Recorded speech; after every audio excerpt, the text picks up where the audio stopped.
Hello, Jim, Lujan. Right, I'm relaxed. Okay, Yes. let me get back. Hi. From the hilltops of the Mount Baldy Lodge, we'd like to give you a hello greetings. Oh, All right, let's warm do cup it. of chicken broth. Cover your ears. Indie. Indie-mation. Animation. Indie-mation. Conversation. Talking about moving pictures and cartoons and whatnot. And this time we will not be doing software demos. No. Though at some point in time, I've got to show you what I figured out because it's crazy. Is it lip sync? It is automatic lip sync. It's about 95% automated. What if I say show me right now? Okay, I demand. So here we have automatic lip sync. Is that lip syncing to what you're saying? It is lip syncing to what I'm saying currently. And then what it does is it records that, and then you can go back and you can fine tune it. And so I had to do animations that show like all the different phonemes, I think, or I can't remember how to pronounce that. Anyway, all the stupid little mouth shapes that we make. Mm-hmm. Go like this. Go. Ooh, like that. It's a little bit off. Wow. So you do have to go and do it. Like it never picks up my F sound. Fart, farfignugan, fortress. What if you go like this? I don't think it does anything. Yeah, it's just. I just wanted you to do that. That's all. Thank you. Well played. Thank you. So, but I mean, it's pretty cool. And if I had the camera on, which I don't right now because it's being used for the other software, it would do when I blink and when I raise my eyebrows and stuff. Nice. Yeah. So is this a software that you purchased or you got? It's part of the Creative Cloud. Wow. So it's in After Effects? It is its own software, but it links to After Effects. So let me show you this. This isn't boring on an animation show, is it?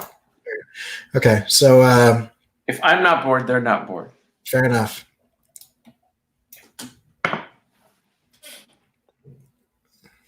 So there's oh man, that's really hard to listen to because it's slowing down the audio. Hold on, let me see if I can turn that off. I wish we could hear that because it probably sounded torturous. Sounds like like a Norwegian metal. All right. It's prog rock. Yeah, and so with this, you get eyes blinking, you get head movement, you get eyebrow movement. It just tracks your face. Wow. So, I wonder if I could show this because this is what it actually looks like. Can I show it? I can, maybe. Can you see this video? Mm-hmm. So you see how it has a bunch of dots over my face? I can't see. It's real. Let me. Oh, it's too small. Can you zoom in? I don't think I can zoom in. But anyway, it tracks your mouth, your nose, your eyes, your pupils, and your eyebrows. Right before we went live, I figured out how to. Get eye movement in there. So wow. Anyway, it's exciting. That's stuff. Almost as high tech as my method. Almost.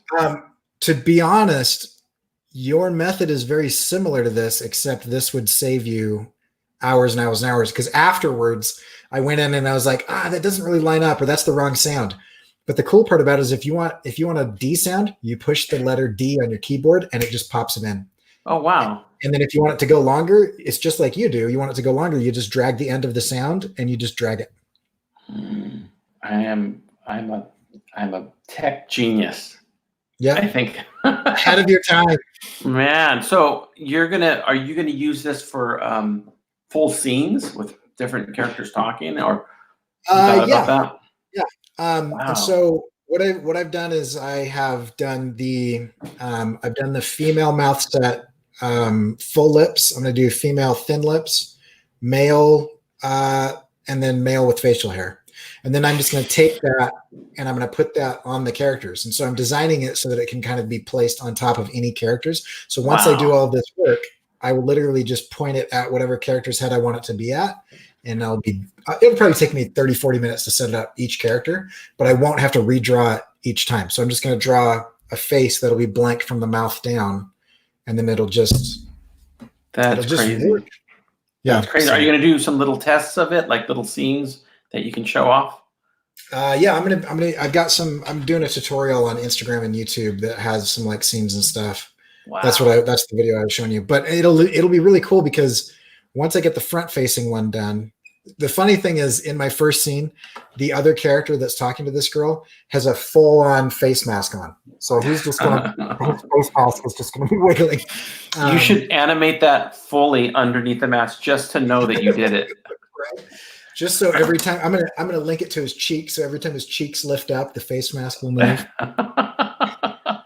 That wouldn't be a waste of time at all. Come on. But anyway, so we've got people from Kuwait and from Texas. Wow. So we're spanning the globe. Both hot. Yep. The people are in well. geographic locations, because I don't know if you know them well enough to say that. People are there what? They're You're a little slow the uptake on that one. All right, so let's introduce this. Yes. What are we talking about today, Jim? We're talking about working remote, and that doesn't mean just working from home either. This means partnerships remotely. Having, in my case, having people do voices from all over the world of America, mainly. I have very close partnerships with people that are in other parts of the country. For example, Cleveland, Deacon Burns, a collaborator of mine, Cleveland, Ohio. I've done a feature film with the guy. Yeah. And we've never met in person. It's a remote thing. I have people in Texas I work with. I have people in, well, a lot of them are just across town, but we're just too lazy to drive over there. And but right now, the governor have said you're not allowed to drive over there. So. That's right. So this is perfect. This is made for me. Man-made conspiracy theory for me only. So no, I've worked remote for quite some time. For me, it's invaluable. I really like having other people contribute voices to my work. It's inspiring to me, especially the people that I pick, because I'm picking them for a reason. But I want to give one huge technical. This is almost as impressive as lip sync, but this right here has been a way that I've recorded many a voice for my cartoons, including for Revengeance. I've had people record on their phones and just text their lines over to me as a WAV file. That's a way that I work with most of the people I work with now. I do that. Once in a while, I'll have people come and record in my studio, but now, I mean, usually I just have them do the lines remotely. I work with such a small circle of people that I already know them, they know me. And I just, sometimes I don't even give them direction. I just write the lines out, send them to them and say, just send them back. And they execute very well. And another aspect of this, so you're talking about sound, another aspect of this is art.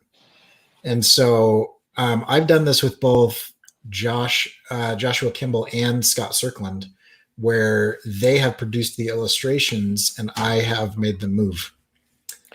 Oh, do you have an example that you can show me? Yes. While I vamp. While you vamp, here's the intro. The intro to let me see if I can do this. The 48-hour art check intro.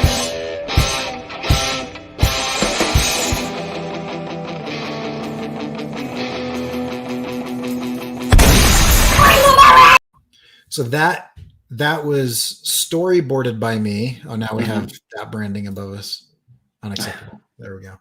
That was storyboarded by me, and then I did an animatic of my sketches. And so I went in and just was like really crappy, like cut it up in Photoshop, like with the lasso tool, And I was like, the legs are going to move like this. And I kind of like did an audio track describing to Josh how I wanted him to draw it. It's like, I need like the thumb to be in 3 parts, that type of stuff. And then I just sent him that video. And then he illustrated it. So those are Josh's drawings on top of that? Those are Josh's drawings. So he did that illustration and I did the storyboarding, animatic. And then after the fact, I made his animations or his illustrations move. Wow. And actually that's his band too. That's No Saboteurs that did the music of that. Oh, really? I didn't know that. That's extra cool. Yeah. As a young child boy, I always dreamt of, and this is really serious. I used to, when I was a kid, wanted a friend that would be like an inker. I would do pencils, and I wanted a friend to be an inker and another friend to be a colorist, and letter, just like a little bullpen. And I thought, how cool if we can make comics, but I didn't know any friends that did any of that stuff. I had one friend that drew, and then he moved away to Pennsylvania. but now kids can totally do that now. You could send pencils across the world and have somebody ink them, or vice versa. You can write a story and have I have many friends, Emily McGinnis, Ken Mora, a few other comic book creators that have made full-on comic books and graphic novels, and they've had other people draw them that live in other parts of the world, like Argentina and the Philippines, and it's amazing. You can do so much stuff remotely. Yeah. This new internet thing is really, it's going to catch on. It is. This is the one that Scott drew. So Scott drew this one, and then I animated it. He did this is a client project actually. Oh wow! And so he designed the character, and then I went in and was like, all right, here's how I need you to cut it up, and then he cut up all the assets. And this one has all of these controls, so that I rigged it so I can do whatever I want. Like the hands will open and close and rotate, and the head turns, and he bounces. Like one of these controls controls the bounce of the wheel that's linked to the compression of the shocks. Yeah, and this is like the basic thing. So I did this as a test because he was like, "Do you think you could make something look 3D?" Oh wow! I don't know how to do 3D stuff. It breaks in the corners, but if you go left, right, up, down, it's fine. Yeah. So anyway, but that was another remote collaboration, and that was a really fun one. So, but yeah, that was another one. And it was basically the cool part about it is you're able to just say, hey, what do you need? I need this part. I need this part, because distance is no longer an issue.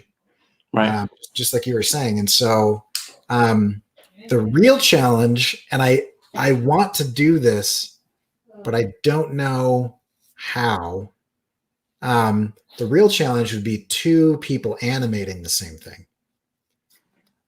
So if you and I wanted to both draw and animate something, but we're working on the same scene, I think it can be done, but I mean, we're separated by about 1,000 miles. Yeah. We're social distancing. Yes.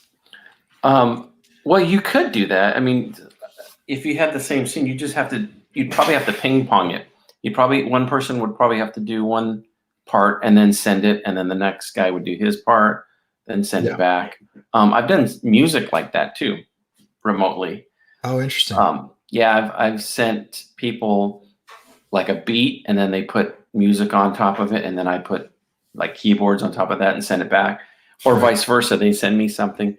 The only I was thinking about, it's funny that we're doing this topic today, because I was thinking about this yesterday, about how it can be done, but I think you need really strong and expensive technology to do live, like music recording, like vocals, or like one person controlling the audio board on the tracks and stuff, and then it's, okay, go ahead, sing your part. Okay, wait, cut, do it again. To have that quality where you could hear the sound. It can be done. They do that now. I mean, there's lots of recording artists that do that. One will be in New York, one will be in Toronto, one will be in, Mississippi or whatever. I don't know, but I don't know the technology. If there exists a technology for the home user now, somebody let me know, because I would love to find out. But then I guess both parties would need it. That would still be kind of cool, though. You bring up an interesting point, though, with the music that I think you could do with the animation really easily. Is if you have clearly defined roles, you're even if you're in the same scene, you're never working on the same stuff. So if it was like, I'm going to work on the background, you get this character to walk, and then I'll do the lip sync, and then you do the, you move his hair, you have the duck fly by or whatever. Like if you task it out, like all of those assets can be built anywhere, and then they just have to be assembled somewhere. Yeah.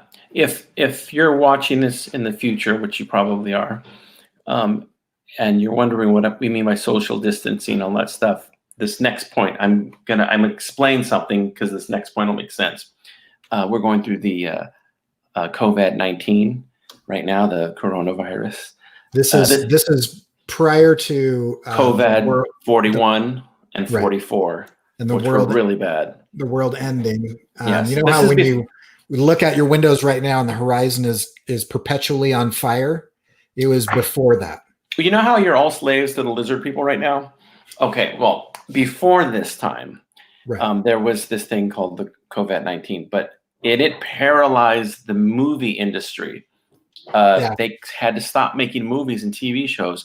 However, they did not have to stop making cartoons. Yeah. I have a couple of friends that work for different studios, one small studio and a couple of them for big studios. It hasn't affected their work output at all. And their work method has. One of them used to go into the studio and create. Now he just does it from home, which now he's saying, why didn't I just do this the whole time? I could be in my pajamas animated. But their output is just, if anything, it may have increased, because they don't drive to work now. Well, and the awesome thing about that is that I don't need physical people. I don't need human beings in front of a camera, because I'm drawing everything. And so, by the way, that's Scott Circlin. If you're listening, that's your next T-shirt. I don't need physical people. but I'm drawing everything that I see. We're creating it. And that's what I love about animation and cartoons and all of the motion graphics and everything is, I'm going to get myself in trouble, but I think it's kind of easy to shoot it. If you compose the shot, you set it up, you get somebody who's, looks attractive, you light them well. Like there's a lot of skill in that or whatever, but there's pluses and minuses to both. Because sure, I've dabbled in live action, and you got to have so many things that are out of your control go the right way that will contribute to something really cool. A lot of happy accidents, a lot of planned things. Whereas animation, same sort of, the outcome might be a happy accident, but you've planned everything. You've calculated, like, I'm going to have this car enter the scene at this exact seconds, and it's going to last for this long. But within that, especially with my style, man, I have all kinds of happy accidents. Nothing ever comes out the way I planned it. But with live action, you don't have to draw this background. You don't have to draw the wall. You don't have to draw, Well, then, and that's when I always get a little jealous, is when you watch like the behind the scenes, or you hear the actors talking about shooting a movie, and they're like, "Oh yeah, I mean, we shot for like 3 weeks, like every day for almost a month." And I'm like, "Yeah, well, I'm going to be sitting in my studio doing this for 18 months." They also to film a 30-second scene, it takes them 5 days, which to some animators that might be the case, but it doesn't have to be. But I did it 2.5 minutes in 6 weeks is the fastest I've done. Oh, I'll show you another one that I did. This one we did, Josh and I did together. This is one that we were doing as a pitch to somebody, and it never went anywhere. I think I've seen this. I love this. Wow. Yeah. That's so good. And so this is all Josh's illustration. Same process. On top of my I storyboarded it, and then he And then You know drew what, over the Cory? top This of is one of the first exposures to Cory. The Cory Oh yeah, virus. this is this is probably even before you knew who I was, right? Yeah, I saw this and I wrote Josh, this is incredible. And he said, I'm using this guy. I'm gonna throw him away like yesterday's garbage. Yeah. No, this should be a TV series. Oh, it'd be Like awesome. this is insanely cool. I love it. This is the best use of After Effects, right? That's Yeah. After Effects, right? Yeah. This is After Effects. Because it doesn't look gimmicky. It just looks really cool. I think that's because it's hand illustrated, and that's one of the things that I like to do is and it's fine if people do this. This is just not my style, but I kind of hate the look that I see all over the place where everything is super clean. Yeah. Like I don't like it's vector. Yeah. And and some of the stuff I do is vector as well, but like I kind of like messiness. I like humanity. I like things that have mistakes and brush strokes and ink lines and whatever. And I mean, my stuff is still cleanish, but I don't go in there and like perfect it down to the thing. And I like more of a comic book style. My style is the guy that gets on the subway and he doesn't know he stinks, but everyone else is like, oh my God, get a whiff of that guy. And he's just used to it because I've done stuff and I'm like, here it is. And in my mind, it's all beautiful and pretty. And then someone will go, oh, I love how it's so dirty and scratchy in your stuff. And I'm like, it's not dirty. It's like, why are you saying that? That's so mean. This is pretty. What are you talking about? I think it's just you get used to stuff like that. You don't realize you have a funk. But what I like about what you're doing is you can tell that it's you. There's a lot of stuff out there where I could see it and I have zero idea who did it because it could have been any number of 10,000 people. Because everything kind of looks the same. Everybody's got the rubber hose arms, with the whatever else going on. I take pride in that. Sometimes, and I'm the first, maybe the second one to admit this, that a lot of my stuff, like, wow, a lot of the people kind of have the same face or I tend to. I vary somewhat, but it's because I just have a habit of drawing a certain type of person. A lot of people that know my family say, your stuff all looks like your cousin Mike, who I'm really close with. I'm like, yeah, it's probably subconscious. I didn't realize they all have his face. That's like when I was a kid, I'd draw people and my mom pointed out she was an artist. She said, Cory, do you know that you only draw people standing the way that you stand? Wow. Are you serious? I stand with my feet in a V. I just naturally have my feet in a V. And so whenever I would draw somebody, I would have one shoe coming at the camera, just like a little stupid arch, and then the other like in profile. I kind of do that. I do that a little bit. Right. I thought you meant they were standing like this. Yeah, that's how I stand often. Usually on the corner. But a lot of attitude. Yeah, right. But people stop. So it pays to have a recognizable style. This weekend, I posted something and then I got a ton of people commenting online and offline. I said, man, this Tiger King is like a Jim Lujan cartoon come to life. And then all kinds of people were like, I was thinking that when I was watching that. I was thinking that when I was watching it. I'm like, wow, I could have made this. I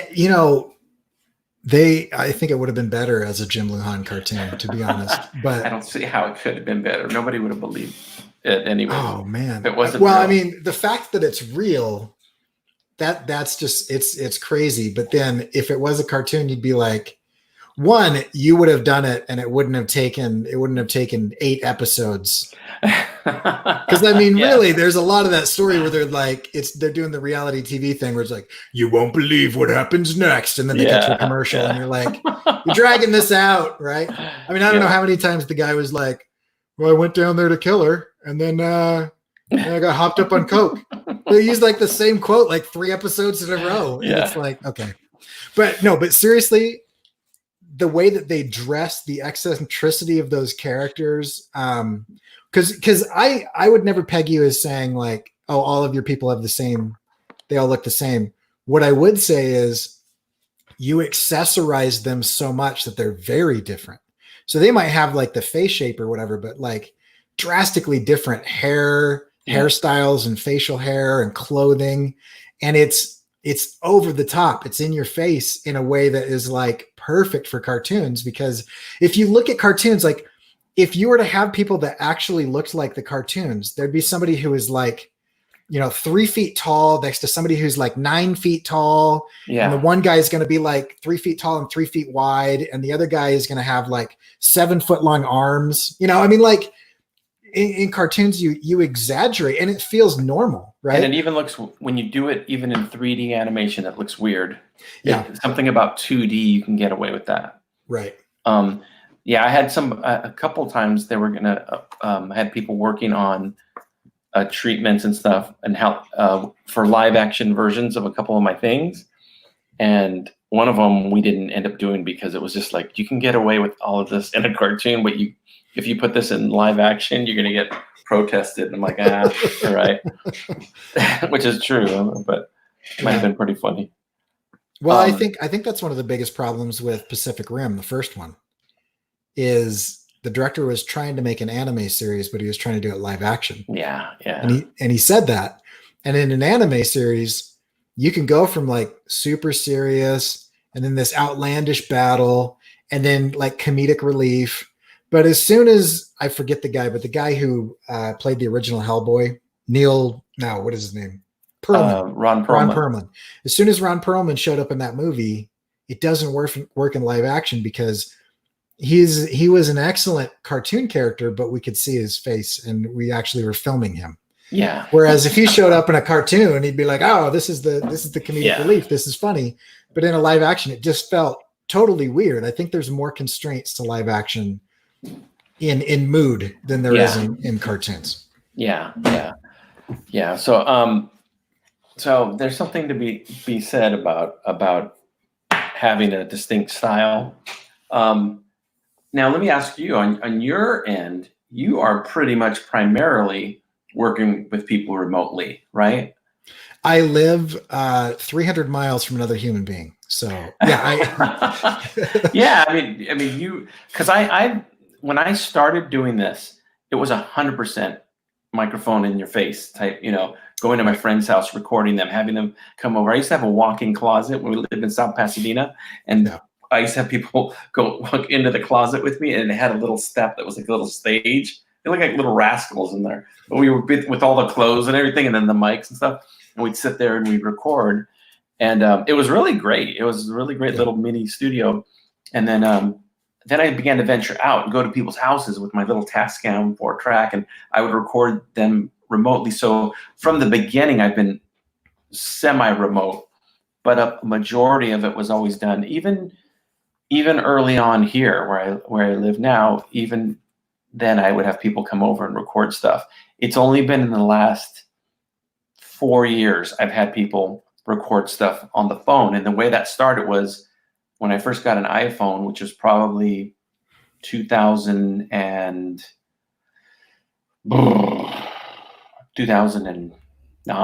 10, I don't know. I realized how good the mic was on it. I was like, wow, this sounds really good. And I would send myself little background noises or I'd record sound effects on my iPhone, record a car door opening or something like that. Record ambience. There's a little tip for you. Record ambient room sound and use that. And then I just started thinking, well, I could probably record people's voices with this. Started doing that a little bit, but then got the wise guy idea that, wait, if I have a phone, they have phones. Yeah. So I would have people send me a test, and they would always send me a test. And some people I didn't end up using because their phones couldn't record as well. But nowadays, pretty much all phones record really well. And here's another tip. If you do record on the phone, you can boost the sound up in post, meaning you could take it into GarageBand or a program like that, and you can mess with the levels and get it to sound really full and good. Yeah. So that's and we did, like I said, we did that on Revengeance. we had people do fill-in lines like, hey, we need, hey, Matthew Modine, I know you're in Utah. Can you record this line again? Send it. And that actually would really happen, that really cool stuff like that. So yeah. And for those that don't know, Revengeance is your film with Bill Plimpton, which is a full feature film. everybody knows that. Come on. It was like the #1 film in the country for like 3 years in a row. Right. Oh, right. That's what my mom told me at one point. That was in between the robot overlords and the lizard overlords, right? My mom told me that, but she also told me, oh, you made a film with Bill Clinton? So that's awesome. Yeah. So what app do you have them recording on? Do they just do a video or a voice text? If it's an iPhone, it's just the built-in voice recorder. Voice recorder. Here, I'll show you. It's as simple as this. It's very easy. It's as simple as this. And then you just go. It's very easy. It's as simple as this. Or you can do lip sync. It's very easy. It's as simple as this. That sounded just like me. So it's just the built-in voice recorder on the iPhone, or there's another one that we're trying out now. I had a friend, Emily McGinnis, recorded on her Android? Google phone, I think. There's a Google app, Google voice recorder app, but I believe it's for Android. She recorded on that and it sounded fantastic. So I don't know. It's funny. Some of them I don't even ask what app they're using or what kind of phone they have, but it works. It works really well. And like I said, the few that have sent stuff back and I said, oh, that sounds really, didn't like the low bandwidth, for some reason, I'll let them know and then we'll figure something else out. But, that's for aspiring filmmakers out there, animators, and you're saying, oh, I don't have any voice talent around me and I can't take my studio over to them for whatever reason. You have the whole world, especially now, the whole world is open and available. Like you just make some phone calls to friends or family in other parts of the country and that might work. And even if they're not friends or family, I recently, like 2 days ago, and I don't know how he found me, but I had some guy who's a voice actor just send me a message on Instagram and say, hey, let's collaborate. Yeah, that happens too. Yeah. I said, hey, if you're down with a true collaboration, because I don't have any money, like, yeah, let's do it. I'll credit you and we'll do IMDb and all that jazz. And he's like, yeah, that's why I said collaborate. And I said, oh, I know, but I just wanted to make sure that we're both on the same page. Yeah, that's actually something we should talk about too, because that's why I have such a small circle of players in there, because there's not money really, in it. I pay him hundreds of thousands of dollars, but that's, right. Of course, that's just a given. But I don't like to I wouldn't go pursue somebody and say, hey, can you do voices for me? It's got to be somebody that I know and I know really well, and that I also know has expressed some kind of interest in being doing voices for me. So if you're interested in being in one of my films, I can't guarantee you that you will be, but just send me an email. Let me know you're interested, and we'll talk. Now you know the specs. And I will say the same thing, because I'm going to need a few voices as well. And right now, I've got a buddy who is an actor in California. He's on board, and I've bugged a couple other people. What I'm really looking for is I need some women. Hello. Some females Hello. to do some voices. Yeah. So, you know what? That I'm sort of in the, well, not really as much in the same boat. I have like 4 people but I don't, it's like I don't want to pester the same people over and over. Right.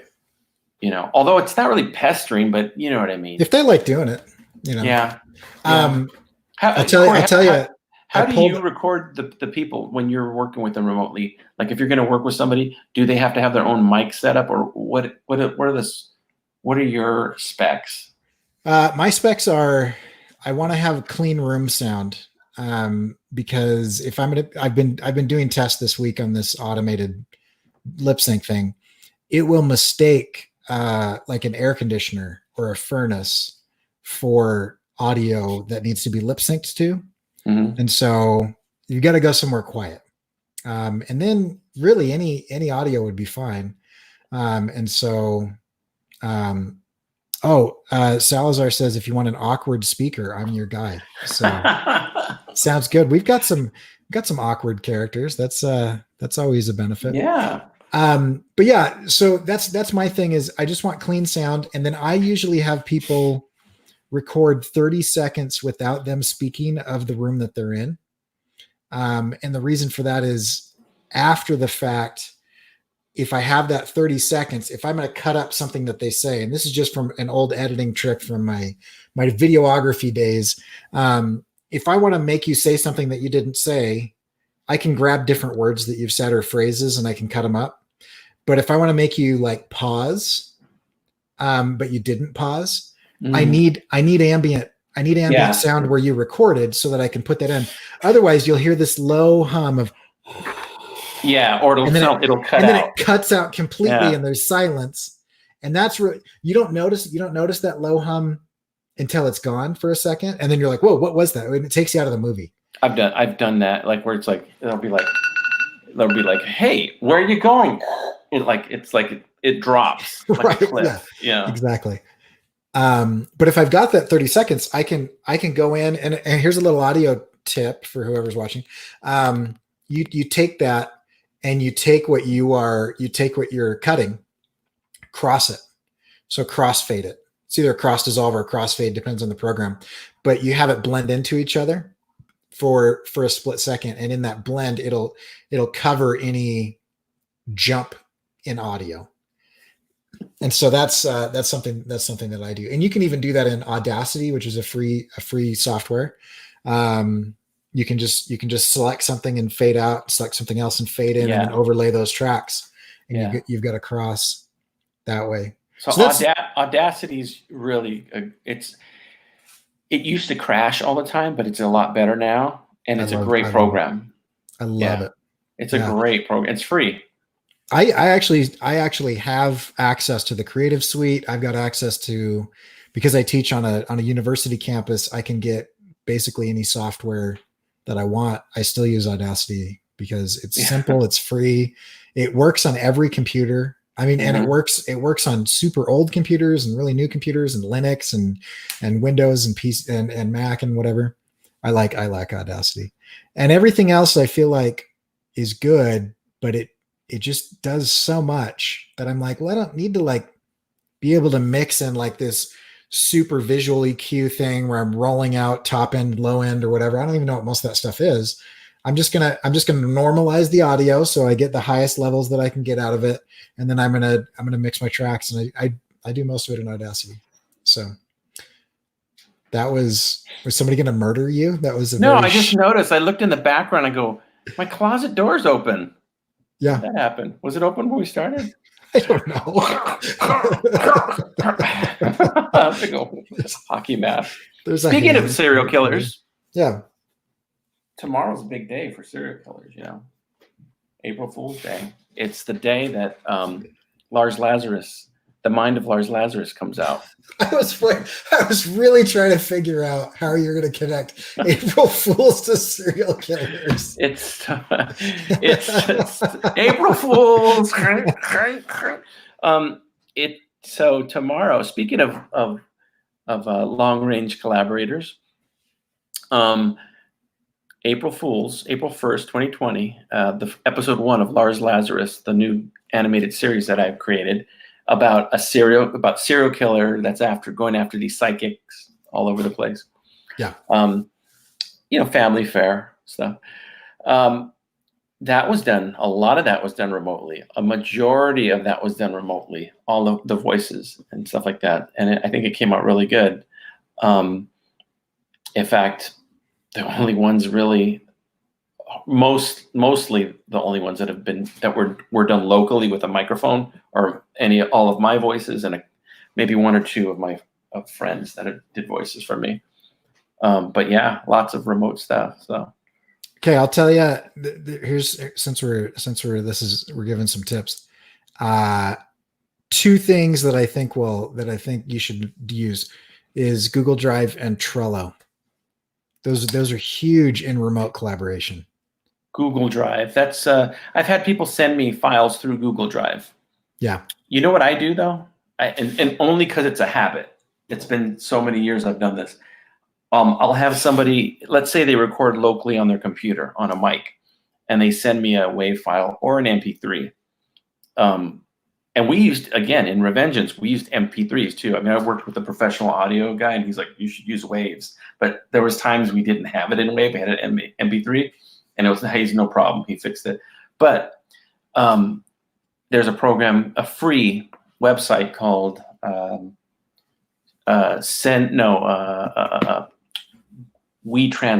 WeTransfer. WeTransfer.com. Send huge files up to like 2 gigs or something like that. Mm-hmm. And a lot of times I'd have somebody record their audio, and I said, just send it, because with Google Drive and with Dropbox, for me, I've always been hit or miss.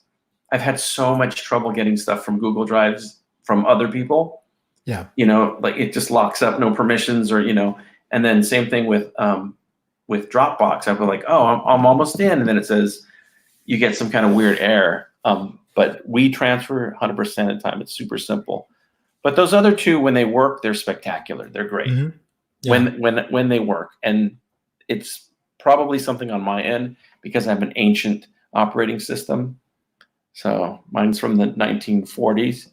Yeah. World War II technology, but I haven't upgraded my operating system in a long time. So I'm sure it has something to do with that. It runs on the occult. It runs on a nation's anger due to Pearl Harbor. Yeah. I want to know what you think of this, or if you've ever done this. One of the guys that's doing voices for me, he and we've known each other since the first grade. He's probably my longest standing friend. Anyway, we hung out all the time, but he is a very funny guy. And I remember you saying that at one point in time you'd be recording stuff, and the stuff that you had written, you didn't like it. And so you just kind of like there on the spot, you're like, oh, say it like this or say it like this. I want to see if I can just set up some parameters and just do improv. And I record it locally on my end, and he records it locally on his end. But I say, okay, you're playing this character. This is how you feel about things. And this is what we need to get out of this conversation.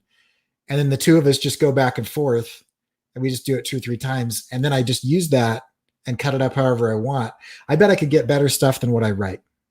I feel the same way. Not about you, but you're a terrible writer. I agree. Anything that you could just throw it up in the air and you pick the words and it'll be better. No, I end up throwing away my scripts most of the time. The only time I ever follow a script word for word, it's not even me. It's the people I send scripts to and say, hey, can you, like I just sent some stuff over to a friend, and he read it word for word, but he did such a great job, and he kind of like played with the words a little bit.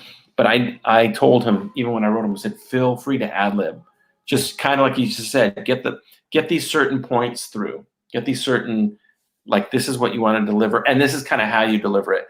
The easiest way I found to record with people, I have found, is usually when you tell somebody, okay, say this, say, hey, open the door. And they go, hey, open the door, in their way. Hey, open the door. You know, why are you doing that? Why are you doing that? Because it's like they're parroting you, mimicking.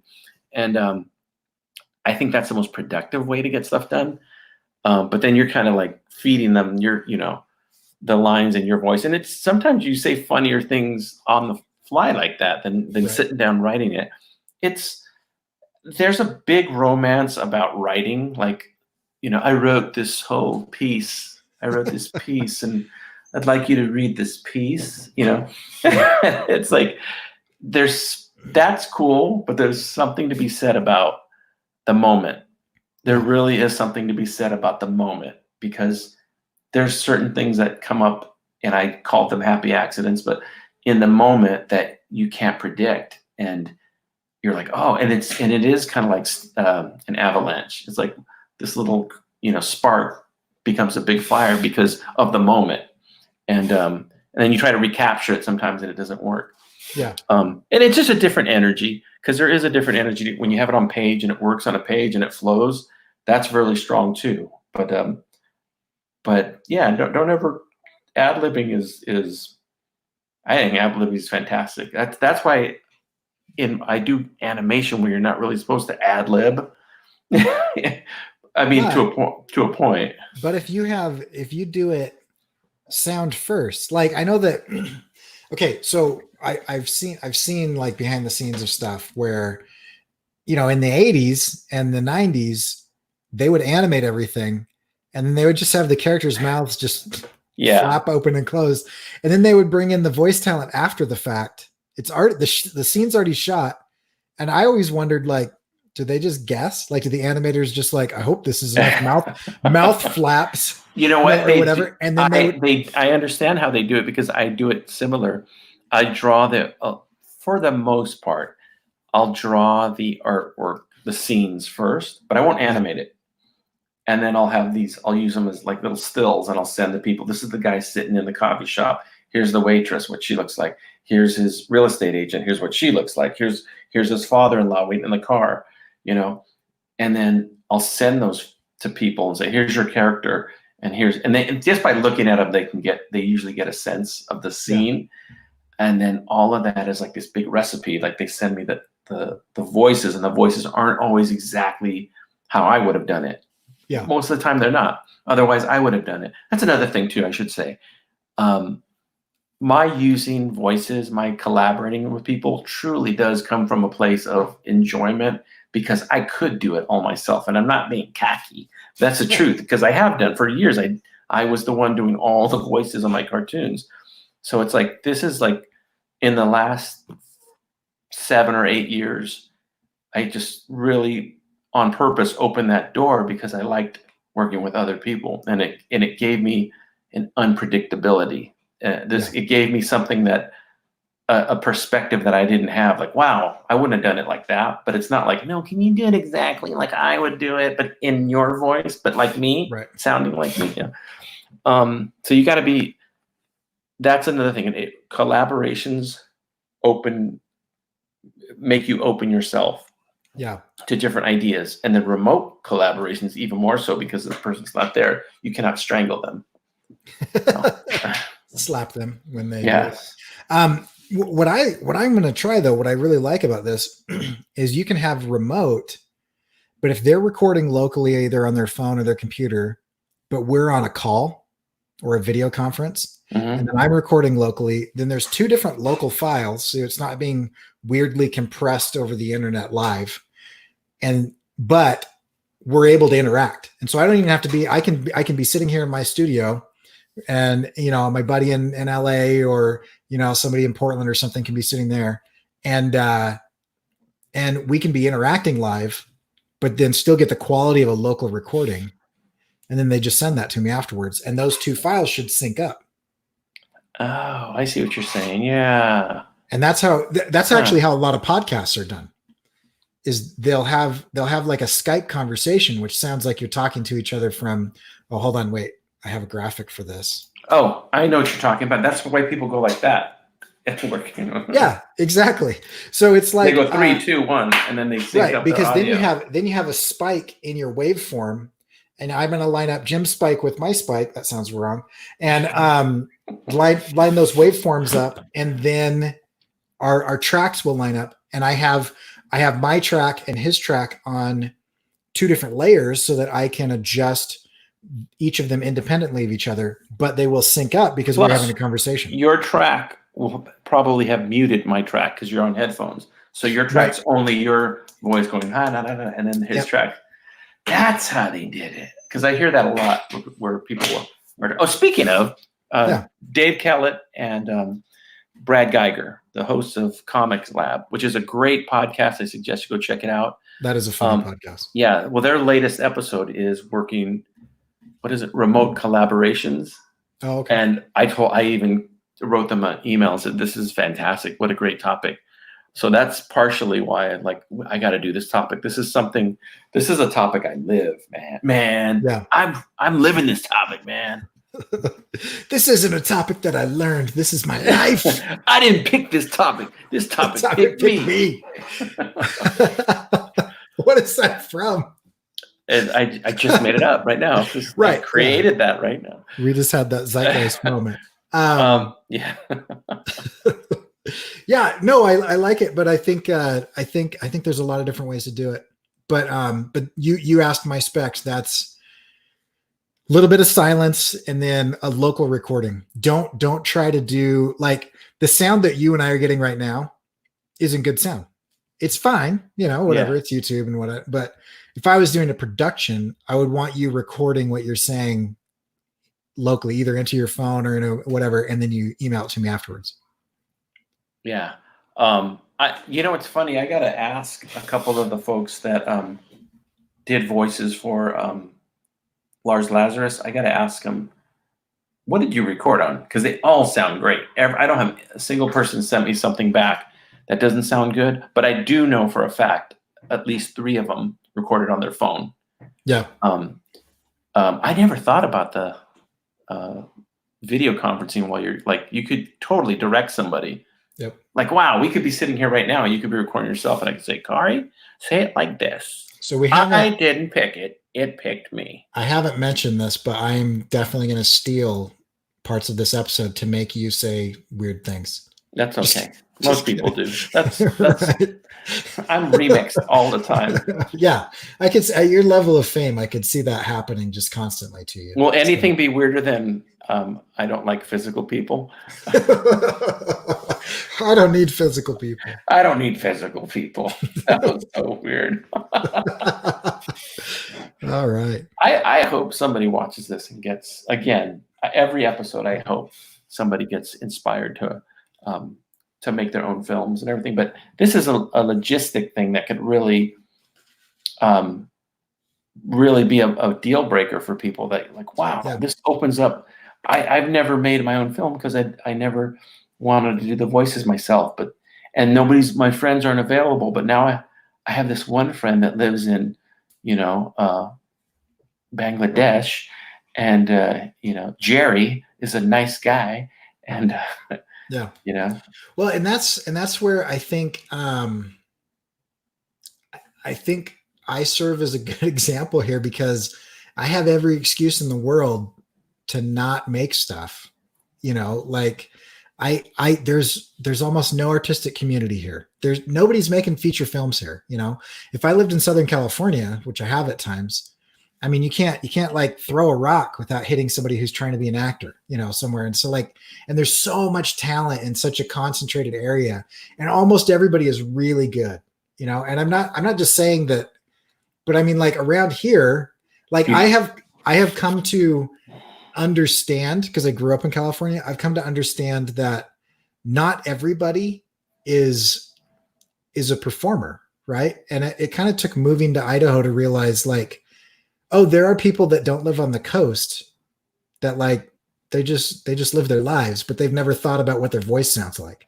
Right. Or whatever, And so, for me, like I literally am not near many people. Like I can drive for 30 miles and see 2 or 3 other cars on the freeway at certain times. Like it's not a huge population center where I live. And there's a lot of people that are living in a situation where either socially or geographically, they don't have the resources of a talent pool near them.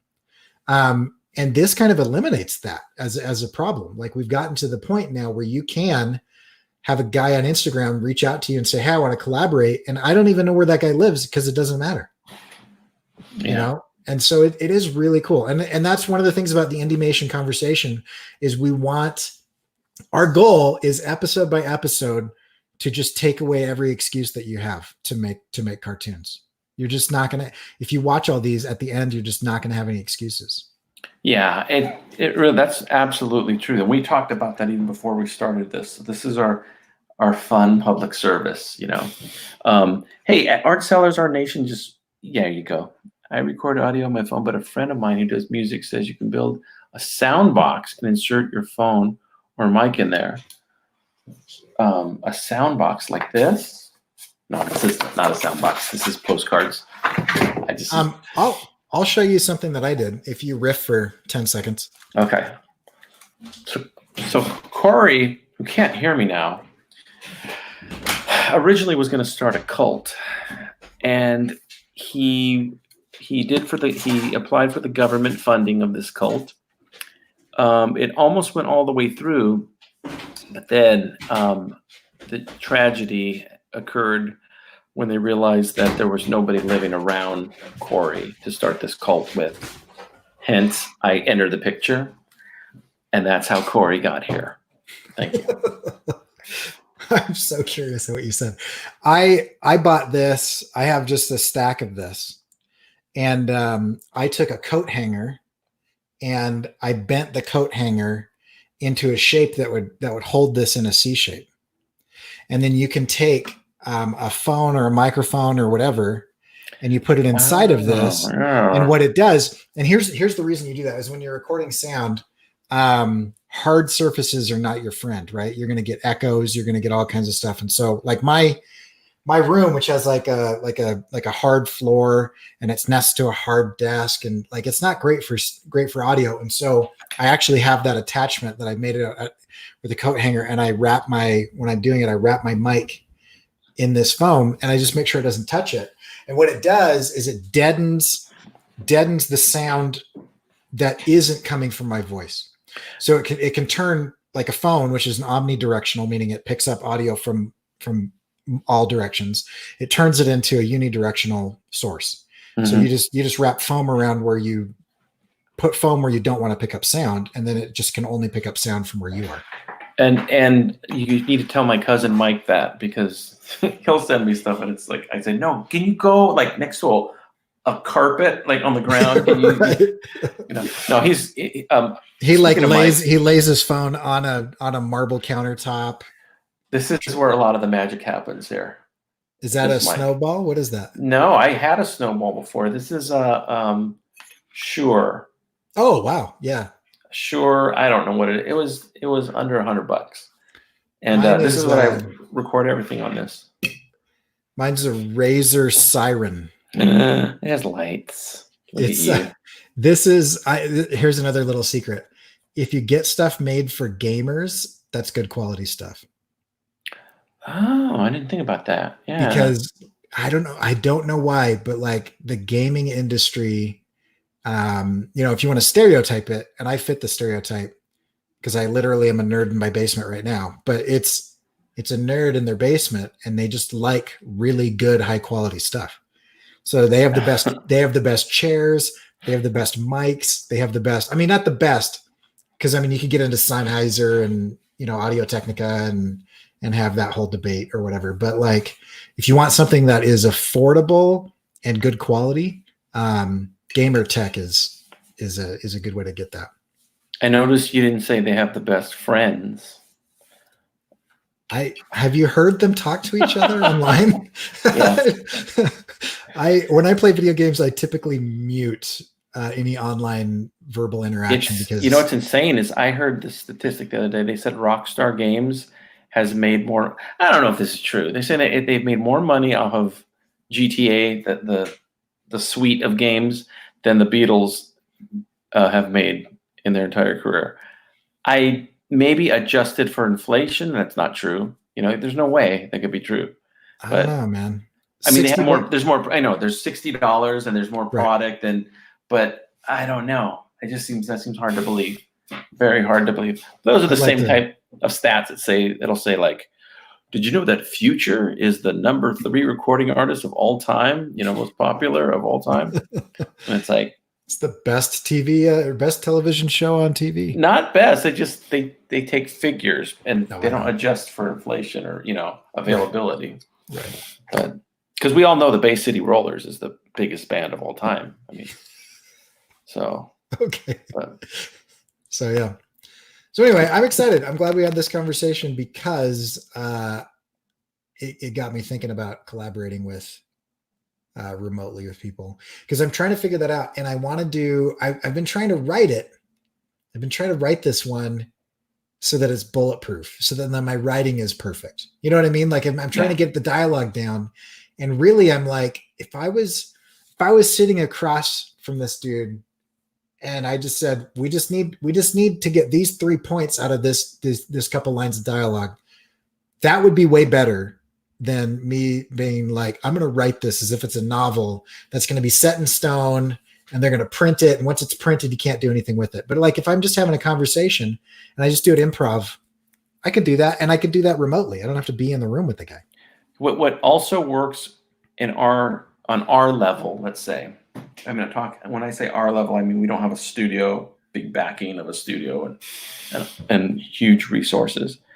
But what also works is when you have a set number of options, if you have only a certain amount of toys in the toy box, you go, hey, you know what would work really good with this toy? This type of role. You know what we're good with this toy. Now, when you have it the other way around, when you have an idea and you have no toys picked out yet, it could be maddening. So if you have an idea for a certain kind, like a sheriff, that's the cliche, but the sheriff, and he's a rough and tumble guy, and he's an older guy, and he's kind of the Clint Eastwood type tough guy. You're gonna have an idea in your head what that sounds like, and then you're gonna go out and pick. This is the classic Hollywood way, Right. Oh, let's audition this guy.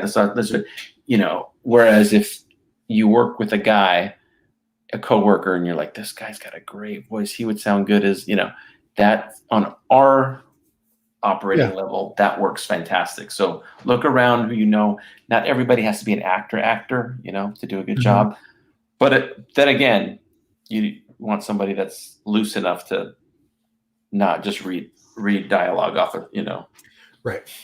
Yeah. And that's what I was saying before, is it can't be everybody. You just can't pick somebody off the street. You've got to kind of try people out or whatever. Frank is saying that egg carton cardboard works too. So yeah. But yeah, that's I don't know. I'm excited. I'm excited to get to that point. I'm really close right now. So I've got my lip sync thing like about 85, 90% figured out. And once I nail that for all of the genders that I'll be using in this, then I will just pop that on whomever, and it should be good. Will you be using any physical humans? Well, not physically. Can we change the name of the show to The Physical Humans, by the way? Yes, done. The Physical Humans. That's, oh my God. I got to put that in my list of fake bands. The Physical Humans. Good. I am actually putting that in my list of I want to be the front man for that band. I want my face in every time that their song shows up in one of your animations. I require that my face shows up in the lower right hand corner, singing the song. Done deal. Okay, Physical Humans.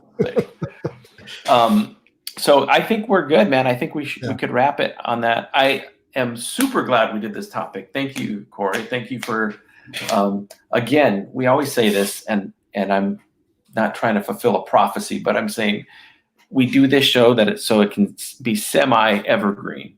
Although coronavirus has killed everybody by the time you're watching this, but we do this show that it's not dated too much, and these are all general ideas and ideas of collaboration, ideas of whether you're doing it on a phone or you're doing it, somebody sending you a file or they're recording it in a room. It's about collaboration, and choosing to collaborate too. So that's a big factor too. So I love this collaboration because Cory does all the heavy lifting. Look at those triceps, Oh, you know what, Cory? Let's do this. Let's put. You can type, right? Could you put? I can't type. Instagram.com/Jim Lujan, because I'm going to try to drive people there. Because I'm also going to post. I think I'm going to post the Mind of Lars Lazarus on there as well. I don't know, but either way, get more people to Instagram, because I post a lot of clips on Instagram, tons of clips. Something I've noticed is you can date with relative accuracy how old somebody is on whether they say slash or // Very, very. I can't think of a situation where you would use a backslash, except if you were around when the internet was becoming a thing in the early 90s. There was backslashes like in 93. So let me see. What did I say? // You said // You used it correctly. I'm old. That's Josh? the name of my first band, / We were really, really good. Yeah. So there we go. There you go. / Let me get Is there a / after Jim Lujan? Or is that a slash? that's a slash. It's a // but yeah. So Slash's website would be // See, if Slash was really savvy, it would be www.slash.com. Just the / Then he'd be writing code on accident. That would be awesome. Oh man, that's good stuff. Yeah, well, go see Jim Lujan stuff. So the idea that you're doing is you're going to be releasing stuff episodically, as am I, but you're going to be doing it much faster than I am. Because I'm trying to get an episode out a month, and I think you're going to do it a week, right? I'm going to do it a week at first. I have 4 already done, and then the 5th one I'm working on right now. By the time the 4th, a month from now, I'll have that 5th one done, and then I'll be working on the 6th and 7th. But it's not going to be every week forever. See, and I think years after your death, archaeologists will unearth all of the gnomes that do this work while you sleep, because I'm still amazed at how fast you put stuff out.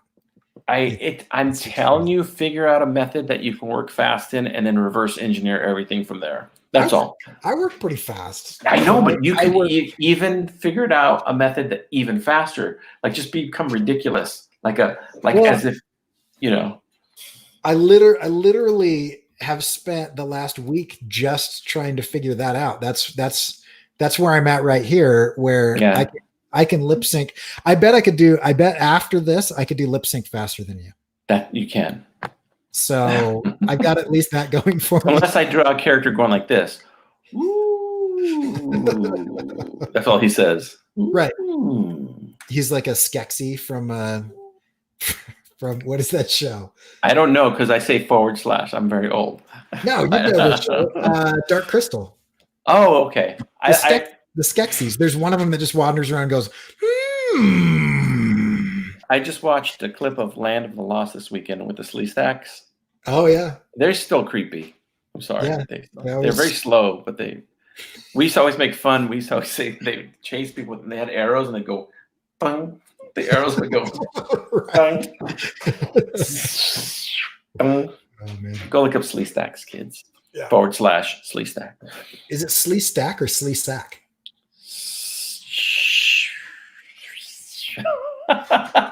I don't know. I don't know either. We all say Sleestacks. Oh my god. Okay, we have the internet. That's terrible. My whole life has been wrong. Nope, you're right. Sleestack. Sleestack. Yeah. Yes. That sounds like a Jewish family from the Bronx. Yeah, Larry Sleestack was coming by, and the Sleestacks, great folks. Yeah, great folks. Spent summers with them. Nice people. I'm going to pull up an image of Sleestacks. Stacks. I've been saying sacks all my life. Wow. Oh, Sleestacks is a portion of the Sleestack. It's an anatomical term for a portion. Okay. Kick them in the Sleestack. Okay, here we go. Or they slept in those. There you go. Those Sleestacks. Hey, Sleestacks. So if nobody knows what we're talking about, these are them. That's a beautiful pictures of stacks. Now you got me saying sacks. I've ruined you. Yeah. All right. So if you want to check out Jim's stuff, go to Instagram, go to Jim Lujan, check him out on YouTube, and he will be. You have been releasing little snippets and stuff on Instagram, I've noticed. Oh yeah. Trying to drum up some interest. I have a good mid level of interest in my stuff.